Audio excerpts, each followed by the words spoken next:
अस्सलाम वालेकुम मेरे दोस्तों। कैसे हैं आप लोग? उम्मीद है सब खैरियत से होंगे। तो फाइनली बाबर आजम ने चैम्पियंस ट्रॉफ़ी के बाद रिटायरमेंट का ऐलान कर दिया है और अपने घर वालों से मुशावरत कर ली है उन लोगों ने। मुझे ये बात बाबर आजम के छोटे भाई के दोस्त से पता चली कि बाबर आजम ने जो है वो घर में मशवरा किया है कि मैं ओडीआई 50 ओवर की क्रिकेट से चैम्पियंस ट्रॉफ़ी के बाद रिटायरमेंट का ऐलान करूंगा और 2026 में T20 वर्ल्ड कप के बाद जो है वो T20 से भी रिटायरमेंट का ऐलान कर दूंगा। सिर्फ टेस्ट मैच खेलना चाहता हूँ और टेस्ट मैच ही खेलूँगा, जबकि हमारी तो उम्मीद है ये टेस्ट क्रिकेट से ही दफ़ा हो जाए। उसकी वजह यह है कि इसके रहते हुए ऐसे ऐसे क्रिकेटर्स का करियर तबाह हुआ है कि मैं आपको क्या बताऊं। आप सरफराज अहमद को ही देख लें, वो अपने एवरेज की वजह से बाहर नहीं हुआ था। उसको इन लोगों की खिलाफत, इन लोगों की ग्रुपिंग, इन लोगों की दोस्तियों की वजह से उसको बाहर किया गया।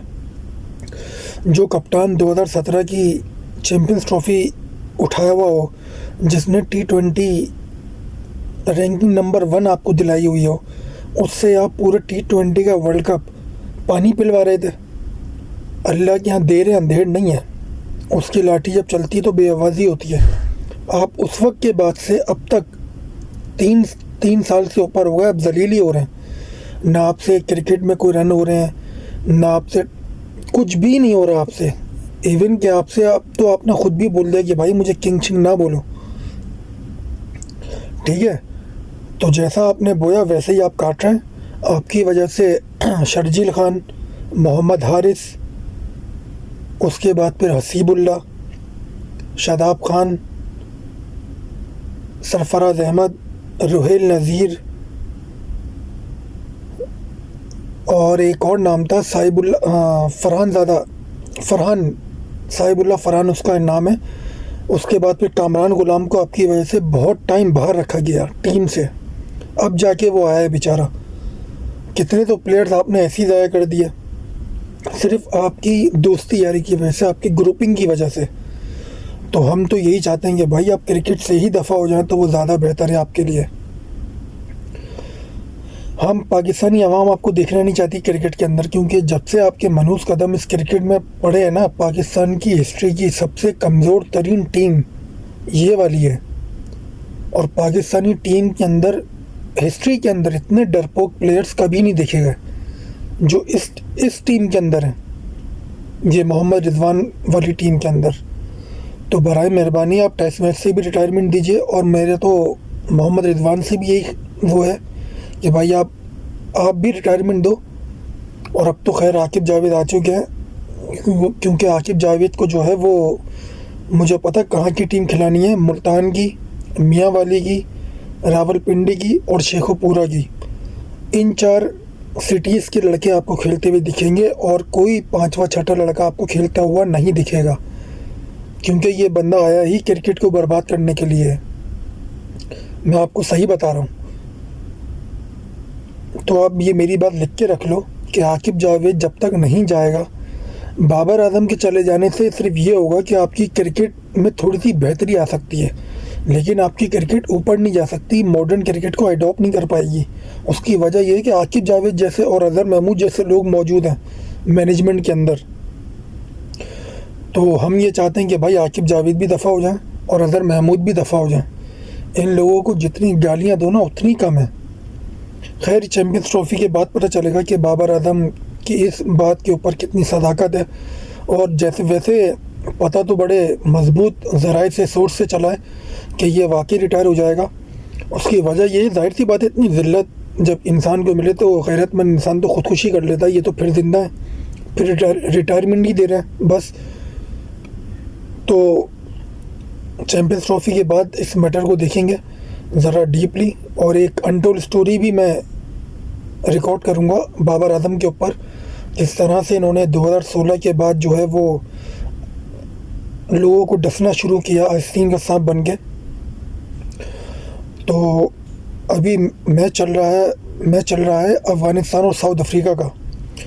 आपने देखा साउथ अफ्रीका के रैकेल्टन ने, बावूमा ने, रासी वेंडरसन एंड एडन मार्करम इन लोगों ने जो परफॉर्मेंस दी है वो आउट क्लास थी। एंड के ओवर्स के अंदर साउथ अफ्रीका इतना अच्छा नहीं खेल पाया क्योंकि वेंडरडसन आउट हो गए थे, रासी वेंडरडसन। उसके बाद फिर एडन मरकरम इतना आखिरी के 2 ओवर में नहीं कर पाए, 3 ओवर के अंदर डेविड मिलर भी आउट हो चुके थे, वरना ये स्कोर 345 या 350 तो आराम से था जिस तरह से साउथ अफ्रीका खेल रहा था जब तक रासी वेंडरडसन थे। तो मेरे ख्याल से 40 से 50 रन कम है इस विकेट के ऊपर, क्योंकि अफ़गानिस्तान के पास भी रहमत शाह, हज़रत ये हशमतुल्लाह है, उसके बाद फिर गुरबाज है, गुलबदीन नाइब भी अच्छी बैटिंग करता है, मोहम्मद नबी है, राशिद खान भी अच्छी बैटिंग करते हैं। इनके बाद बहुत सारे प्लेयर्स ऐसे हैं जो 300 तक लेके जा सकते हैं, और टारगेट कोई देखा जाए तो इतना बड़ा नहीं है क्योंकि इनके पास जो है वो साउथ अफ्रीका के पास नॉर्किया नहीं है इनके पास फास्ट बॉलर में से। लेकिन जो इम्पैक्टफुल हो सकता है वो एनगिडी हो सकता है, क्योंकि एनगिडी स्लो वन में यॉर्कर मारता है और हवा में बॉल हिलाता है, उसकी बॉल में वेरिएशन बहुत है। रबाडा को देखते हैं कैसे बॉल करते हैं, मार्को जेनसन एक अच्छे इनके पास बॉलर हैं, उसके बाद फिर केशव महाराज को आप बोल सकते हैं, मुडलर भी बॉलिंग करते हैं, एडन मार्करम भी स्पिन 3-4 ओवर आराम से कर सकते हैं वो भी। तो देखते हैं कि साउथ अफ्रीका अफ़गानिस्तान को जो है वो किस तरह दबाव में लेता है और किस तरह से क्रिकेट खेलता है। लेकिन मुझे ऐसा लगता है 40-45 रन जो है वो कम निकले साउथ अफ्रीका के पास से, क्योंकि वो जो टारगेट 345-350 दिख रहा था वो टारगेट 316 पे आ गया।